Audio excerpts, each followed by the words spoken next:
दिसंबर में ही लोकसभा चुनाव हो जाएंगे। मोदी सरकार अपना टर्म पूरा करने से पहले ही चुनावी अखाड़े में ताल ठोक देगी। मिड टर्म पोल की पॉलिटिकल भविष्यवाणी के पीछे है देश के दो बड़े नेताओं के बयान। पहले नीतीश कुमार और अब ममता बनर्जी ने दिसंबर महीने में लोकसभा चुनाव की भविष्यवाणी कर दी है।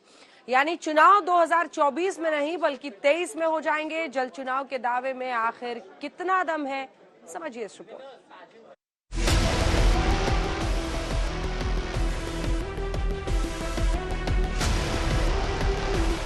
2024 के बाद हमारे तीसरे टर्म में देश की विकास यात्रा और तेजी से बढ़ेगी। मैं आपको गारंटी देके कह रहा हूं 2024 में हम बीजेपी को हरा देंगे। आने वाला 24 साल में इलेक्शन में वो नहीं जीतेंगे, नहीं आएंगे। क्या 2024 का क्लाइमेक्स कुछ और है? क्या वक्त से पहले होंगे लोकसभा चुनाव?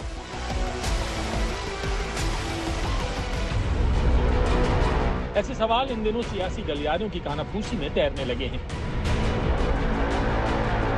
ऐसी चर्चाएं जोर पकड़ रही हैं कि कर्नाटक में कांग्रेस के सामने बीजेपी की चुनावी मशीनरी का धराशायी होना, सियासी अदावत को भूलकर क्षेत्रीय क्षत्रपों का कांग्रेस के साथ मिलकर एक मंच पर आना, राहुल गांधी के आक्रामक तेवर और पीएम मोदी की लोकप्रियता के बलबूते चुनाव जीतने के ग्राफ में आई गिरावट 2024 के बजाय 2023 में ही आम चुनाव की वजह बन सकता है।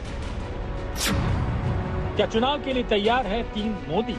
और अगली बार 15 अगस्त को इसी लाल किले से मैं आपको देश की उपलब्धियां, आपके सामर्थ्य, आपके संकल्प, उसमें हुई प्रगति, उसकी जो सफलता है, उसके गौरवगान, उससे भी अधिक आत्मविश्वास के सामने आपके सामने मैं प्रस्तुत करूंगा।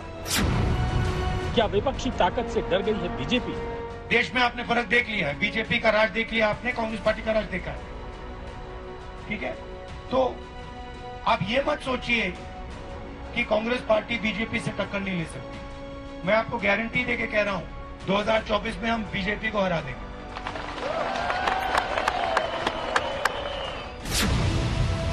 क्या 2023 में चुनाव करवाकर चमकाएंगे मोदी?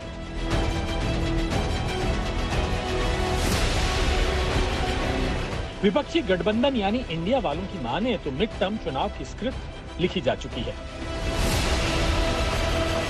किसी भी वक्त देश के सामने सूचना आ सकती है कि इसी साल दिसंबर के महीने में आम चुनाव होंगे। यानी मोदी अपना कार्यकाल पूरा होने से पहले ही चुनाव में ताल ठोक सकते हैं। ये दावा बिहार के मुख्यमंत्री नीतीश कुमार का है। ये दावा बंगाल की मुख्यमंत्री ममता बनर्जी का है। ये दावा तमिलनाडु के मुख्यमंत्री स्टालिन का है। আর দুদিন বাদে পার্লামেন্ট ইলেকশন আছে। আমার তো এখন সন্দেহ হচ্ছে এরা ডিসেম্বরেই না পার্লামেন্ট ইলেকশন করে দেয়, জানুয়ারিতেও করে দিতে পারে। এদের কোনো বিশ্বাস নেই। चुनाव तो कभी भी हो सकता है, ये कोई जरूरी है कि समय पर करावे। ये तो केंद्र वाले पहले भी करा सकते हैं। यहाँ आपको समझना है कि बीते 3 महीने में नीतीश कुमार ने मिड टर्म चुनाव की बात दूसरी बार कही है। नीतीश एक वरिष्ठ नेता है, लंबे अरसे से मुख्यमंत्री हैं और तो और मोदी के साथ लंबे वक्त तक एनडीए का हिस्सा रहे हैं। यानी मोदी की वर्किंग स्टाइल को समझते हैं। क्या नीतीश के दावे के पीछे कोई ठोस आधार है? कहे कि कौन चीज है, कब चुनाव होगा कोई जानता है जी? कोई जरूरी है कि अगले ही साल चुनाव होगा? कोई ठिकाना है कि और पहले ही चुनाव हो जाए? इसलिए जरा तेजी से कम मत करिए, समझ गए ना? नीतीश ने वक्त से पहले लोकसभा चुनाव का दावा किया तो ममता बनर्जी ने लोकसभा के मिड टर्म चुनाव की भविष्यवाणी कर दी। ममता का दावा नंबर 1, बीजेपी इस साल दिसंबर में ही लोकसभा चुनाव करा सकती है। ममता का दावा नंबर 2, बीजेपी ने चुनाव प्रचार के लिए सभी हेलीकॉप्टर पहले ही बुक कर लिए हैं। ममता का दावा नंबर 3, विपक्षी दलों के प्रचार में रोड़ा अटकाने के लिए बुक करवाए हेलीकॉप्टर। ममता का दावा नंबर 4, मोदी की हैट्रिक लगी तो देश में तानाशाही आना तय है। बीजेपी पर ममता ने बड़ा आरोप लगाया है सभी हेलीकॉप्टर पहले ही बुक करवाने का। विपक्षी गठबंधन में ममता अहम प्लेयर हैं और मोदी सरकार पर हमलावर है। अगर ये मोदी सरकार आएगा तो लोकतंत्र नहीं रहेगा, अगर ये बीजेपी गवर्नमेंट आएगा तो जनता नहीं रहेगा, कोई डेमोक्रेसी नहीं रहेगा, कोई माँ बहन का इज्जत नहीं रहेगा। उसको फेंक दो, उसको फेंक दो, तब आपको शांति मिलेगा। बंगाल से ममता ने मिड टर्म चुनाव की भविष्यवाणी की तो बीजेपी ने भविष्यवाणी करते हुए पलटवार किया। जो उनका कार्य क्षेत्र है उसकी चिंता करें। इलेक्शन कमीशन कब चुनाव करवाएगा, इस पर बयान देने से बंगाल के हालात नहीं सुधरे। दोनों तरफ की सियासी पैंतरेबाजी से साफ होने लगा है कि लोकसभा चुनाव को लेकर तैयारी इधर भी है और तैयारी उधर भी है। आज तक ब्यूरो। बड़ा सवाल है कि क्या लोकसभा चुनाव वक्त से पहले आयोजित किए जा सकते हैं, इसके क्या क्या संकेत मिल रहे हैं। अगर वक्त से पहले चुनाव हुए तो बड़ा फायदा किसे होगा। अगर मिड टर्म जैसी कोई बात नहीं है तो इंडिया वाले बार बार इसे क्यों दोहरा रहे हैं। आखिर नीतीश बाबू, ममता बनर्जी, स्टालिन सब ये क्यों कह रहे हैं इस बयान।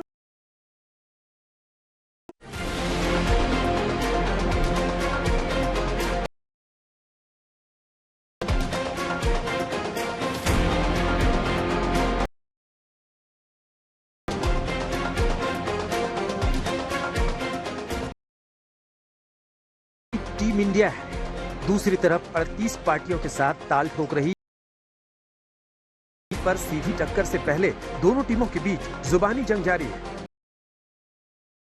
खिलाफ हमले का कोई मौका नहीं छोड़ रही। Indian developmental inclusive alliance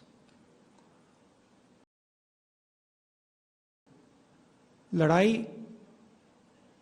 NDA और इंडिया के बीच में है, नरेंद्र मोदी जी और इंडिया के बीच में है, उनकी विचारधारा और इंडिया के बीच में है। आप जानते हो, जब भी कोई हिंदुस्तान के सामने खड़ा होता है, इंडिया के सामने खड़ा होता है, तो जीत किसकी होती है, कहने की जरूरत भी नहीं है। चारों तरफ एक ही गुंज है, करप्शन, क्विट इंडिया, यानी भ्रष्टाचार, इंडिया छोड़ो, अपीजमेंट, क्विट इंडिया, यानी तुष्टीकरण, इंडिया छोड़ो, डायनेस्टी, क्विट इंडिया, यानी परिवारवाद, इंडिया छोड़ो। आज पूरा देश हर बुराई के लिए कह रहा है क्विट इंडिया। दोनों टीमें अपनी अपनी सियासी पिच पर खेल रही हैं, लेकिन क्या सत्ता के फाइनल की डेट बदल सकती है? क्या आम चुनाव जल्दी हो सकते हैं? कुछ संकेतों के आधार पर दो थ्योरी पेश की जा रही है। आपको दोनों थ्योरी के बारे में बताते हैं। पहली थ्योरी, इसके पीछे है विपक्ष का एंगल। मिड टर्म पोल के ऐलान से विपक्ष गठबंधन को कम वक्त मिलेगा और बीजेपी को फायदा होगा।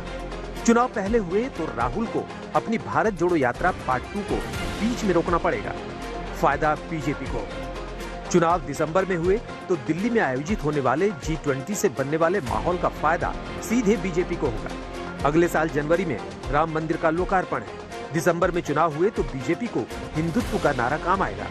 अगर लोकसभा चुनाव जल्दी नहीं हुए तो महंगाई, जाति जनगणना समेत कई मुद्दों को लेकर विपक्ष की किलेबंदी अगले साल तक बीजेपी को बहुत महंगी पड़ सकती है। हालांकि राजनीतिक विश्लेषक संजय कुमार की राय में ये थ्योरी सही नहीं है। विपक्षी पार्टियों को तो लग रहा है कि शायद चुनाव पहले करा दिए जाएं, लेकिन मुझे लगता है कि इसकी संभावना बहुत कम है। विपक्षी पार्टियों को यह भी लग रहा है कि महंगाई जिस तरह से चरम पर है और बीजेपी को लग रहा है स्थिति और आगे ना बिगड़ जाए, इसीलिए चुनाव पहले करा दिए जाए। लेकिन मुझे लगता है कि इसकी संभावनाएं बहुत कम है, क्योंकि मुझे लगता है कि राम मंदिर का मुद्दा सबसे बड़ा मुद्दा होने वाला है 2024 के चुनाव में बीजेपी के लिए। और राम मंदिर की जो इनॉग्रेशन है वो जनवरी महीने में रखा गया है। तो जनवरी महीने में राम मंदिर के इनॉग्रेशन के पहले तो चुनाव कराना संभव नहीं है। और ऐसा मानना कि बीजेपी बहुत विचलित है और बीजेपी में एक तरह से खलबली मच गई है विपक्षी एकता को लेके, मुझे लगता है ये कुछ अतिशक्ति है। मुझे लगता है कि ये इस तरह की बातें शायद विपक्षी पार्टियों के मन में ख्याली पुलाव के जैसी है। इस तरह की संभावनाएं, इस तरह की तो खलबली मुझे बीजेपी में दिखाई नहीं पड़ती। अब आपको दूसरी थ्योरी के बारे में बताते हैं।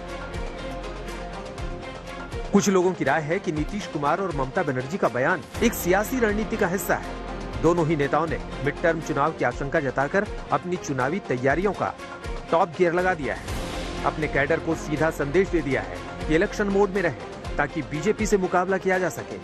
वहीं जल्दी चुनाव का बयान विपक्षी गठबंधन पर दबाव बनाने की रणनीति का हिस्सा हो सकता है ताकि सीटों के बंटवारे से लेकर गठबंधन के अंदर दोनों नेताओं की पकड़ मजबूत रहे। नहीं, हमको कुछ नहीं बनना है।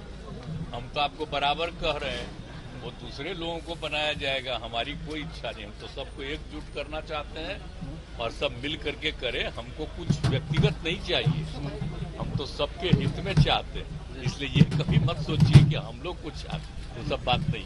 बिहार के मुख्यमंत्री मात्र 44 विधायक लेकर आज मुख्यमंत्री आरजेडी के समर्थन से बने हुए हैं। उन्हें अपने घटते जनाधार की चिंता करनी चाहिए और इलेक्शन कब होंगे ये इलेक्शन कमीशन के निर्णय पर छोड़ देना चाहिए।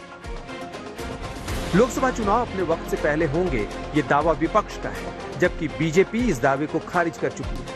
हालांकि कई राजनीतिक विश्लेषकों को विपक्ष के दावों में दम नजर आ रहा है, लेकिन चुनाव पहले होंगे या नहीं, अभी कुछ कहना मुश्किल है। आज तक ब्यूरो।